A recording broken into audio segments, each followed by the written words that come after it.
Google ја представи новата алатка Gemini Canvas, која овозможува од едноставна текстуална насока да се креира целосно дизајнирана презентација.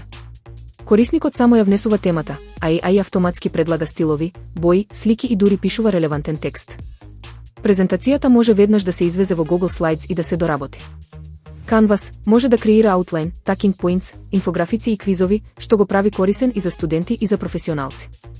Новитет е и поддршката за LaTeX, со што можат да се изработуваат технички документи и формули директно во веб интерфејс. Корисниците со професионалната претплата веќе имаат пристап, а бесплатните ќе го добијат наскоро. Целта е да се поедностави процесот на креирање презентации и да се заштеди време, оставајќи повеќе простор за креативност. По WhatsApp кружат измамнички пораки со текст "Дали сте тоа вие" и прикачена фотографија. Отворањето или дури и автоматскиот преглед на сликата може да активира малициозен софтвер што им дава на хакерите пристап до вашиот телефон, пораки и лозинки. Напаѓачите ги користат слабостите во обработката на медиумите во WhatsApp, а последиците може да бидат кражба на идентитет или целосна контрола врз уредот. Препорачливо е да се исклучи автоматското преземање на медиуми, редовно да се ажурира апликацијата и внимателно да се игнорираат сомнителни пораки, дури и ако изгледаат дека доаѓаат од познаник. Ако веќе сте кликнале, блокирајте го бројот, сменете лозинки и проверете го уредот за необична активност.